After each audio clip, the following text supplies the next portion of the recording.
మన ఛానల్ని సపోర్ట్ చేసి ముందుకు నడుపుతున్న ప్రతి ఒక్కరికి నా హృదయపూర్వక నమస్కారాలు. ముందుగా మన ఛానల్ని ఎవరైనా ఫస్ట్ టైం చూస్తున్నట్లయితే మన ఛానల్ని సబ్స్క్రైబ్ చేసుకుని లైక్ చేసి షేర్ చేయండి.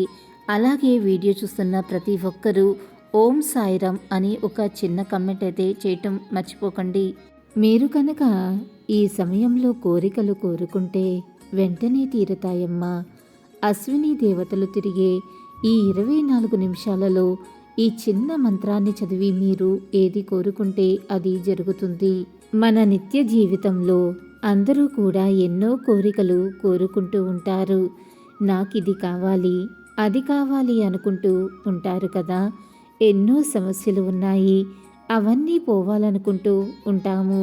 అయితే అసలు కోరికలు ఏ సమయంలో కోరుకోవాలి, సమస్యలు పోవాలని ఎప్పుడు అనుకోవాలి, ఏ సమయంలో కోరికలు కోరుకుంటే మీ కోరికలు నెరవేరుతాయి, మీ సమస్యలన్నీ తొలగిపోతాయి అనేది నేనిప్పుడు చెప్పబోతున్నాను తల్లి. మన పురాణాల ప్రకారం తదాస్తు దేవతలు ఎవరు, వారు ఏ సమయంలో తిరుగుతారు? అశ్విని దేవతలే తదాస్తు దేవతలు. వీరు సూర్యుని యొక్క కుమారులు. తథా అంటే అప్రకారంగా, అస్తు అంటే జరగాల్సిందే అని అర్థం. మనిషి ఏదైనా అనరాని మాటను పదే పదే అంటే తదాస్తు దేవతలు వెంటనే తదాస్తు అంటారు. ఇలా తదాస్తు అనే వారినే తదాస్తు దేవతలు అని అంటారు. సూర్యుని భార్య అయిన సంధ్యాదేవి సూర్యుని వేడిని భరించలేక గుర్రం రూపాన్ని దాల్చి గురుదేశం వెళ్తుంది. గుర్రం రూపంలో ఉన్న సంధ్యాదేవిని చూసి సూర్యుడు కూడా గుర్రం రూపాన్ని దాల్చి సంధ్యాదేవి దగ్గరకు వెళ్తాడు. ఇలా వీరిద్దరి కలయిక వల్ల పుట్టిన వారే అశ్విని కుమారులు. వీరిని తదాస్తు దేవతలని, దేవతా వైద్యులని అంటారు. అశ్విని దేవతలు ఎప్పుడూ ఒక బంగారు రథం మీద ప్రయాణం చేస్తూ ఉంటారు తల్లి. వీరు ఎంతో వేగంగా ప్రయాణిస్తూ ఉంటారు. వీరు ప్రయాణించే మార్గంలో తదాస్తు అనుకుంటూ వేద మంత్రాలను జపిస్తూ ఉంటారు. యజ్ఞాలు, యాగాలు జరిగే చోట వీరు ఎక్కువగా సంచరిస్తూ ఉంటారు. అశ్విని దేవతల చేతిలో ఒక బెత్తం పట్టుకుని ఎక్కడ యజ్ఞ యాగాదులు జరుగుతూ ఉంటాయో అక్కడికొచ్చి యజ్ఞ యాగాదుల సమీపంలో ఉన్న పూజా ద్రవ్యాలు, వాటికి సంబంధించినటువంటి వస్తువులు, అక్కడ యజ్ఞం చేసేవాళ్ళు వాళ్ళందరినీ ఆ బెత్తంతో తాకి వెళుతూ ఉంటారు. దానివల్ల యజ్ఞ యాగాదులు చేసినప్పుడు విశేషమైన ప్రయోజనం కలిగి సకల శుభాలు కలుగుతాయి. ఇతరుల మంచి కోరుకునేవారు ఎవరైనా తదాస్తు అంటే అది ఖచ్చితంగా జరుగుతుందట. అశ్విని కుమారులు ఒక చేత్తో ఆయుర్వేద గ్రంథాన్ని, మరో చేత్తో అభయహస్తాన్ని చూపిస్తూ తిరుగుతూ ఉంటారు.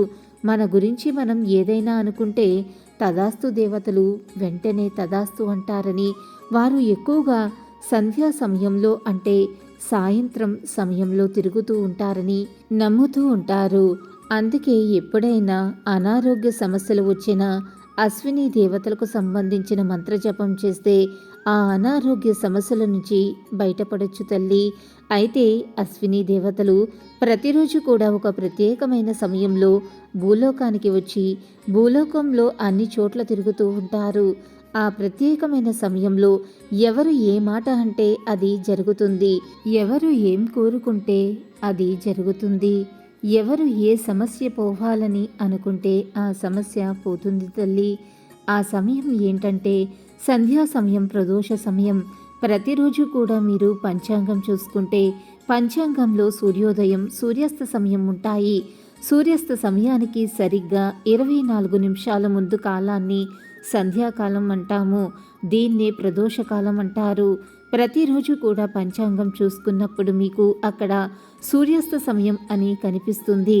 చాలామంది ఆ సమయంలోనే దీపం పెడుతూ ఉంటారు. అదే సమయంలో మీ మనసులో ఏ కోరిక కోరుకుంటే అది అశ్విని దేవతలకు వినిపిస్తుంది. వాళ్ళు వాళ్ళ శక్తితో భూలోకమంతా ఆ సమయంలో సంచరిస్తూ ఉంటారు.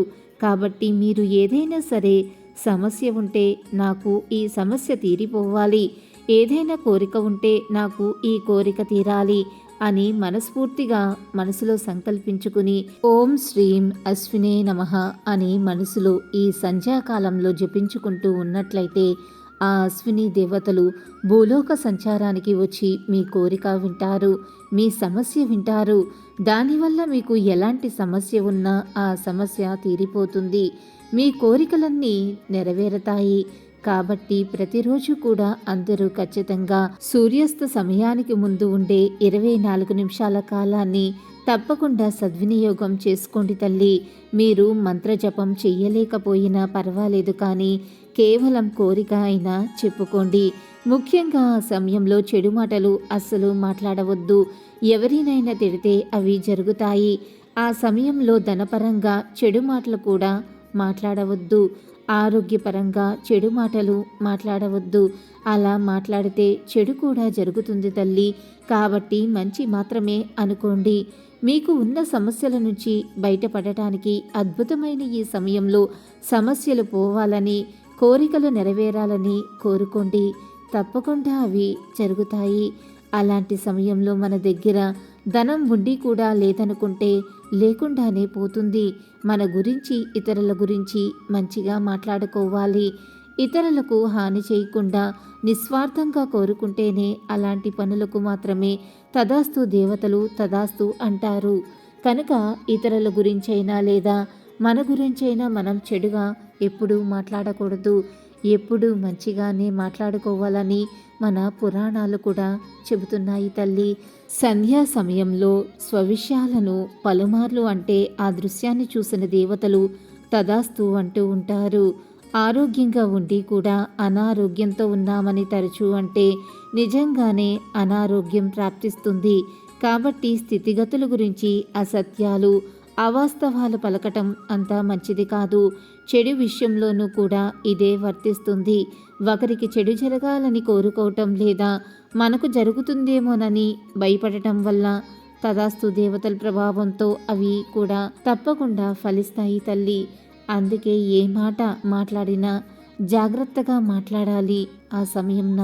ఈ వీడియో కనుక మీకు నచ్చినట్లయితే లైక్ చేయండి, షేర్ చేయండి.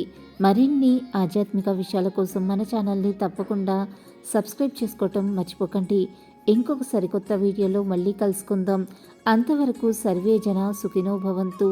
Thanks for watching.